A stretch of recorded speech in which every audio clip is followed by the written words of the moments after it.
கண்ணியத்திற்குரிய அல்லாஹ்வின் நல்லடியார்களே, உஹது போரிலே முஸ்லிம்களுக்கு தோல்வி ஏற்பட்ட நேரம். ஏறத்தாழ 70 சஹாபா பெருமக்கள் ஷஹீதாக்கப்பட்டார்கள். இந்த நேரத்திலே முஸ்லிம்கள் பெரும் துயரத்தில் இருந்தார்கள். காரணம், 70 முஸ்லிம்களுடைய ஷஹாதத்து ஒரு பக்கம், பல முஸ்லிம்கள் கடுமையாக காயப்படுத்தப்பட்டிருந்தார்கள். இந்த கவலையான நேரத்திலே அல்லாஹ் தஆலா சூரா ஆல இம்ரானிலே முஸ்லிம்களுக்கு ஆறுதலாக சில வசனங்களை சொல்கிறான். அதிலே ஒன்றுதான் இப்போது நான் ஓதிய 2 வசனங்கள். அதிலே அல்லாஹ் சொல்லி காட்டுகிறான், வலா தஹினு, நீங்கள் நிலை குலைய வேண்டிய தேவையில்லை. வலா தஹ்ஸனு, நீங்கள் கவலைப்பட வேண்டிய தேவையில்லை. வ அன்துமுல் அஅலவுன், நீங்கள் தான் உயர்ந்தவர்கள். இன் குன்தும் முஃமினீன், நீங்கள் உண்மையான முஃமின்களாக இருந்தால், உண்மையான விசுவாசிகளாக இருந்தால் எப்போதுமே நீங்கள் உயர்ந்தவர்கள் என்று அல்லாஹ் இந்த வசனங்களை இறக்குகிறான். அதற்கு அடுத்த வசனத்திலே அல்லாஹ் சொல்லி காட்டுகிறான், இந்த உஹது போரிலே உங்களுக்கு தோல்வி ஏற்பட்டது என்று நீங்கள் வருத்தப்படுவீர்களேயானால், இதற்கு முந்தைய பத்ரிலே எதிரிகளுக்கு தோல்வி ஏற்பட்டது. இந்த போரில் உங்களுக்கு தோல்வி என்று சொன்னால், இதற்கு முன்னால் நடந்த பத்ர் போரில் எதிரிகள் தோல்வி அடைந்தார்கள். இந்த உலகத்திலே அல்லாஹ்வுடைய நியதி என்ன? தில்கல் ஐயாம் நுதாவிலுஹா பைனன் நாஸ். இந்த உலகத்திலே வெற்றி தோல்வி என்பது மாறி மாறி நாம் சுழற்றிக் கொண்டே இருப்போம் என்று அல்லாஹ் சொல்றான். ஒரு கட்டத்திலே அவர்களுக்கு வெற்றி, ஒரு கட்டத்திலே உங்களுக்கு வெற்றி. இந்த உலகத்திலே நபிமார்களுக்கும் கூட வெற்றியும் தோல்வியும் மாறி மாறி வந்துதான் இருக்கிறது. நபிமார்களும் தொடர்ந்து வென்றதும் கிடையாது, அவர்களுக்கும் வெற்றி தோல்வி உண்டு. அதே போலதான் முஸ்லிம் சமூகமும் பல்வேறு யுத்தங்களில் வெற்றியையும் கண்டிருக்கிறார்கள், பல யுத்தங்களில் தோல்வியையும் கண்டிருக்கிறார்கள். இது இந்த ஆயத்திலே அல்லாஹ் சொல்லி காட்டுகிறான், உலகத்தை பொறுத்தவரை மாறி மாறி நாம் வெற்றி தோல்வியை தருகிறோம் என்று அல்லாஹ் இந்த ஆயத்திலே சொல்கிறான். இந்த வசனங்கள் இறங்கிய பின்பு முஸ்லிம்கள் ஆறுதல் அடைந்தார்கள், அவர்களுக்கு சமாதானம் ஏற்பட்டது என்பதை நாம் வரலாற்றிலே பார்க்கிறோம். நம்முடைய இந்த சூழலுக்கும் கூட இந்த வசனங்கள் ஆறுதலாக இருக்கும்.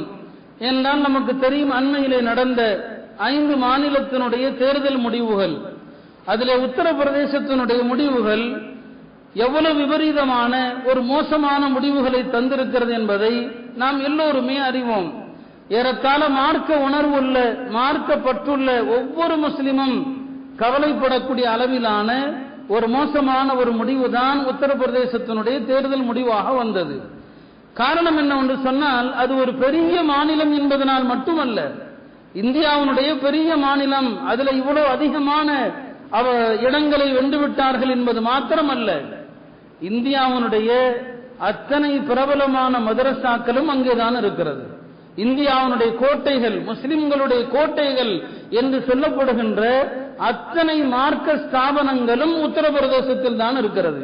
அது தாருலும் தேவந்தாக இருக்கட்டும், நதுவத்துல் உலமாவாக இருக்கட்டும், அல்லது சஹாரன்பூரில் இருக்கிற மஜாஹிருல் உலூம், எல்லாமே தீனுடைய கோட்டைகள். இந்த மதரசாக்கள் எல்லாமே உத்தரப்பிரதேசத்தில் தான் இருக்கிறது.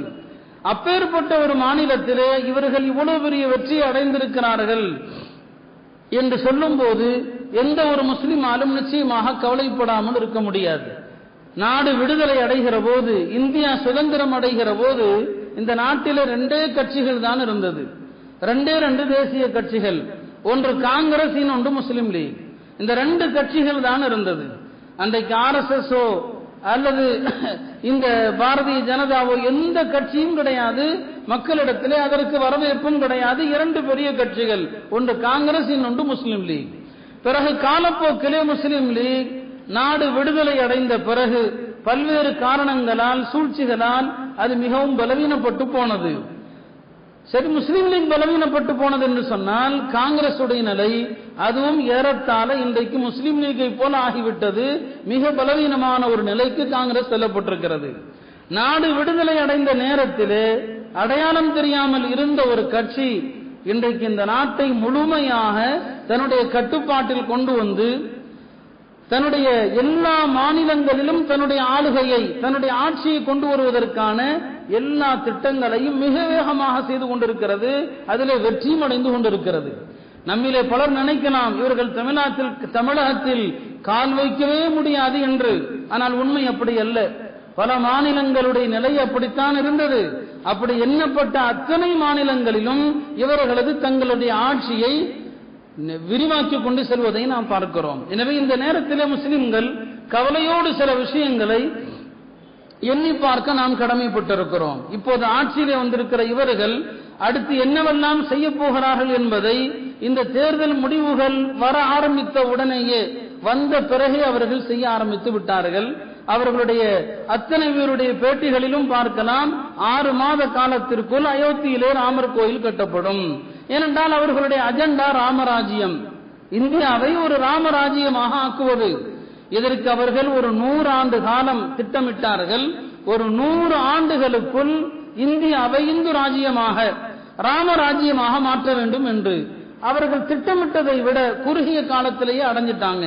100 வருஷம் ஆகல, 85 வருஷத்துல அவர்கள் தங்களுடைய இலக்கை அடைந்து விட்டார்கள். இந்தியா முழுக்க ராமராஜ்யத்தை இந்து ராஜ்யத்தை ஏற்படுத்துவதற்கான முயற்சியில 80% வெற்றி பெற்று விட்டார்கள். அப்போ இந்த வெற்றி இந்த தேர்தல் முடிவுகளுக்கு பிறகு மிக அப்பட்டமாக அவர்கள் சொல்வதை பார்க்கிறோம்.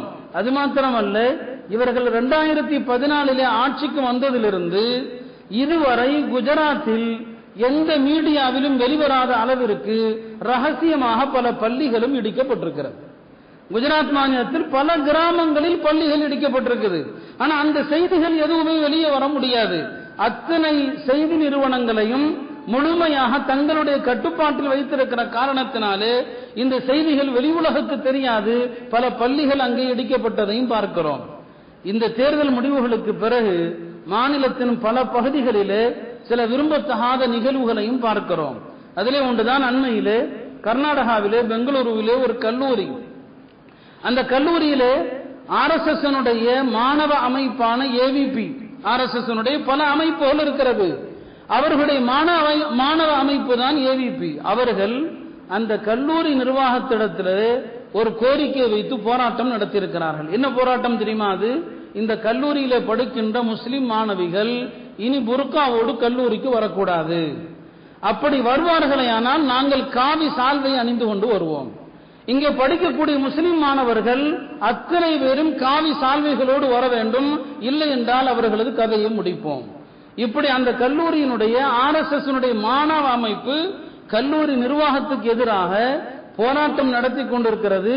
எந்த மாணவியும் புர்காவோடு வரக்கூடாது என்று. இதுவெல்லாம் இந்த தேர்தல் முடிவுகளுக்கு பிறகு நாம் பார்க்கக்கூடிய வேகமான நடவடிக்கைகள். ஆனாலும் கூட இந்த நடவடிக்கைகளை பார்த்த பிறகும் கூட முஸ்லிம் சமூகத்தில் இது குறித்த எந்த சலனமும் கிடையாது. நம்முடைய வாழ்க்கை போக்கில் எந்த விதமான மாற்றமும் கிடையாது. அதுதான் உண்மையிலுமே கவலை அளிக்கிற விஷயம். உண்மையாக சொல்லப்போனால் அந்த தேர்தல் முடிவுகள் வந்த அந்த தினத்திலே அன்று மதியம் என்னால் மதிய உணவு கூட சாப்பிட முடியவில்லை. எந்த நல்ல முஸ்லிமாக இருந்தாலும் அவனுக்கு அந்த நிலைதான் ஏற்பட்டிருக்க வேண்டும். ஏனென்று சொன்னால் இது ஏதோ ஒரு அரசியல் கட்சி போய் இன்னொரு அரசியல் கட்சி ஆட்சிக்கு வந்திருக்கிறது, அப்படி அல்ல. இது இந்த நாட்டினுடைய முன்னேற்றம் அல்லது வீழ்ச்சி அல்ல. இஸ்லாம் இந்த நாட்டில் இருக்குமா இருக்காதா என்கிற பிரச்சனை. முஸ்லிம்கள் இந்த நாட்டிலே இனி இருக்க முடியுமா இருக்க முடியாதா? நம்முடைய குழந்தைகள் அடுத்த நம்முடைய தலைமுறை இந்த நாட்டில் எப்படி சமாளிக்க போகிறார்கள் என்ற பிரச்சனை. அப்படியானால் இந்த முடிவுகளை எப்படி ஒரு சராசரி மனிதன் பார்ப்பது போல இதெல்லாம் சகஜமா, இது ஒரு கட்சி 5 வருஷம் இருந்துச்சு இன்னொரு கட்சி வந்துருச்சு, அப்படி பார்க்க முடியுமா? தமிழ்நாட்டில் வேணா நம்ம இத்தனை வருஷம் அப்படி பார்த்திருக்கலாம். இங்க உள்ள 2 பிரதான கட்சிகளில் ஒரு கட்சி ஆட்சிக்கு வருவதும் இன்னொரு கட்சி இறங்குவதும் அது சகஜம். அது ஆனால் இப்போது நாம் பார்க்கக்கூடிய நிலை அப்படி அல்ல. அவர்கள் இந்த நாடு முழுக்க இந்து ராஜ்யத்தை ராமராஜ்யத்தை அமைப்பதற்கான முயற்சியில கடுமையாக உழைத்தார்கள். அந்த உழைப்பின் பலனை அவர்கள் அனுபவித்துக் கொண்டிருக்கிறாங்க. நான் இங்க வந்த ஆரம்ப காலங்களில் ஜும்மால RSS பத்தி நான் அதிகமா பேசுவேன். அப்ப தமிழ்நாட்டில் RSS பத்தி அதிகமா இங்க இல்லாத ஒரு காலகட்டம். அப்ப என்னிடத்துல சில பேர் ரொம்ப கடுமையாக கோபத்தில் எல்லாம் சொல்லியிருக்கிறாங்க, நீங்க ஏதோ ஒரு கற்பனை உலகத்தில் இருக்கீங்க அஜித், இதெல்லாம் நடக்க போற காரியமா? இதெல்லாம் நடக்கிற விஷயத்தையா நீங்க பேசுறீங்க? இன்றும் எனக்கு அது பசுமையா ஞாபகத்தில் இருக்குது. ஏன்னா நான் லக்னோல ஓதிட்டு வந்த காரணத்தினால அங்க அதிகமா RSS இயக்கங்கள் சங் பரிவார அமைப்புகளை எல்லாம் நிறைய பார்த்திருக்கிறோம். அதை பத்தி நிறைய கட்டுரைகள் அங்க ஓதக்கூடிய 2 வருஷ காலத்துல நிறைய படிச்சதுனால இங்க வந்த ஆரம்பத்துல நான் RSS பத்தி பேசினது நிறைய. அப்போதெல்லாம் பலரும் கூட தேவையில்லாத விஷயத்தை பேசுறாருன்னு சொல்லியிருக்கிறாங்க. இந்த நாட்டில் இப்படி எல்லாம் நடக்கவா போகுது அப்படின்லாம் பேசினாங்க. ஆனால் என்ன பேசினோமோ 15 வருஷத்துக்கு முன் இன்றைக்கு நிதர்சனமாக நடந்து கொண்டிருக்கிறது. இந்த ராமராஜ்யம் இந்து ராஜ்யம் என்பதெல்லாம் ஏதோ அதிர்த்து வளர்றாருன்னு சொல்லிட்டு இருந்தாங்க. இன்றைக்கு அது நிதர்சனமாக நடக்கிறது. ஆனா இப்பயும் சொல்ற நம்ம பலர் சொல்லுவாங்க அதெல்லாம் நடக்க போறதில்ல. பாருங்க, சத்தியமோ அசத்தியமோ எவன் முயற்சிக்கிறானோ உலகத்தில் அதனுடைய பலனை அனுபவிப்பான். இது அல்லாஹ்வுடைய நியதி. உண்மையோ பொய்யோ முயற்சி செய்பவனுக்கு பலன் கிட்டும், அல்லாஹ்வுடைய நியதி. அவர்கள் கடுமையாக உழைத்தார்கள், சாதாரணமாக அல்ல. அந்த உழைப்பின் பலனை இன்றைக்கு அனுபவிக்கிறாங்க. இங்கே ராமராஜ்யத்தை நிறுவுவதற்கான எல்லா விதமான செயல்பாடுகளிலும் மிக முனைப்போடு இறங்கிட்டாங்க. எந்த அவையிலும் இனி அவங்கள தட்டி கேட்க முடியாது. ஏன்னா பார்லிமெண்ட்ல அவங்க மெஜாரிட்டியோட இருக்கிறாங்க.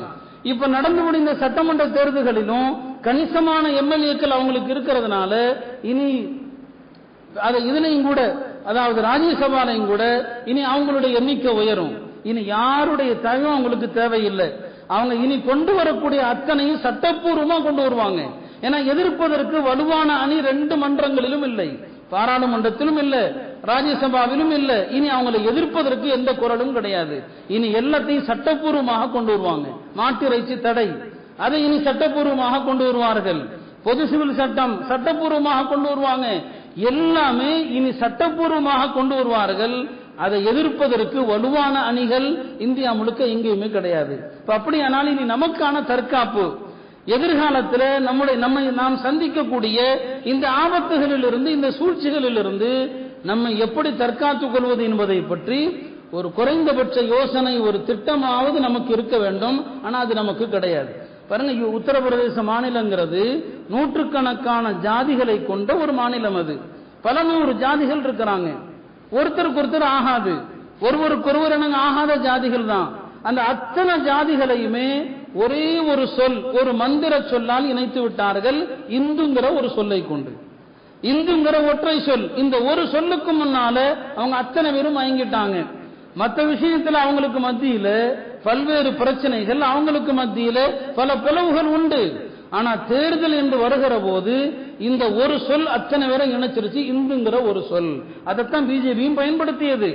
பிரதமரை கூட அங்கு பிரச்சாரம் செய்கிற போது இந்த பிரிவினையைத்தான் பேசினார். நாட்டினுடைய வளர்ச்சியை பத்தி, மாநிலத்தினுடைய வளர்ச்சியை பத்தி பேசல, பிரிவினை தான் பேசினாரு. ஒரு இடத்துல பேசும்போது ஒரு பெரிய கூட்டத்தில் இந்த நாட்டுடைய பிரதமர் பேசுறாரு. என்ன பேசுகிறார்? அந்த மக்களை பார்த்து, இந்துக்களை பார்த்து கேட்கிறார், இந்த மாநிலத்தில் உத்தரப்பிரதேசத்தில் ரமதான் முழுவதும் மின்சாரம் இருக்கிறது, ஆனால் தீபாவளி அன்று மின்சாரம் இருக்கிறதான்னு கேட்கிறார். ரமதான் மாதம் முழுவதும் மின்சாரம் இருக்கிறது, கரண்ட் இருக்கிறது, தீபாவளி அன்று இருக்கிறதா என்று கேட்கிறார். எவ்வளவு பெரிய உசுப்பேற்றுகிற, அவர்களை இந்துங்கிற வெறியேற்றக்கூடிய ஒரு பேச்சை நாட்டினுடைய பிரதமர் பேசுறாரு.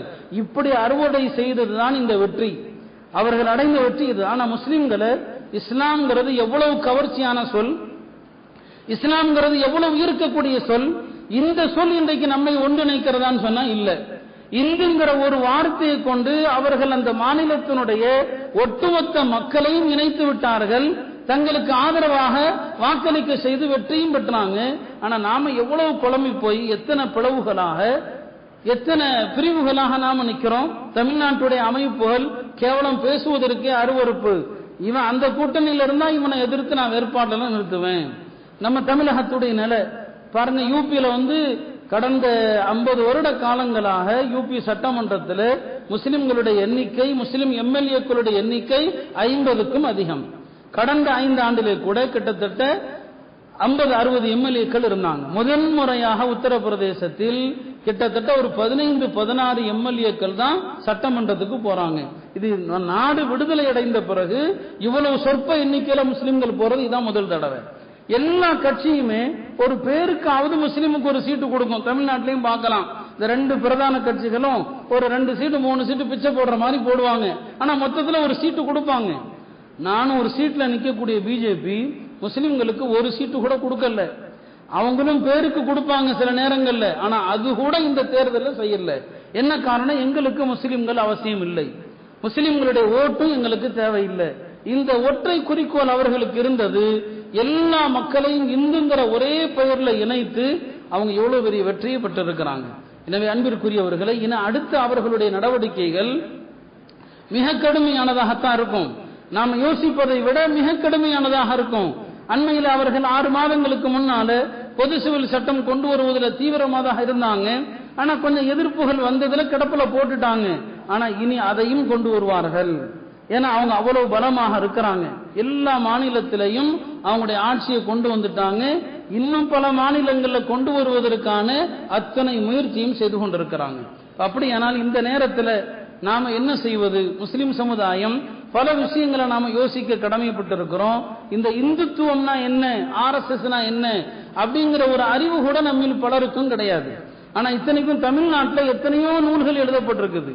இந்துத்துவத்தை பத்தி, RSS பத்தி தமிழ்ல பல நூல்கள் வந்திருக்குது. ஏன்னா இங்க பெரியார் போன்றவர்களுடைய கடுமையான உழைப்புனால RSS இந்துத்துவத்தை கடுமையாக இந்த மாநிலத்தில் இன்றைக்கும் எதிர்க்கக்கூடியவர்கள் இருக்கிறாங்க. எத்தனையோ புத்தகங்கள் அவங்கள பத்தி இருக்குது.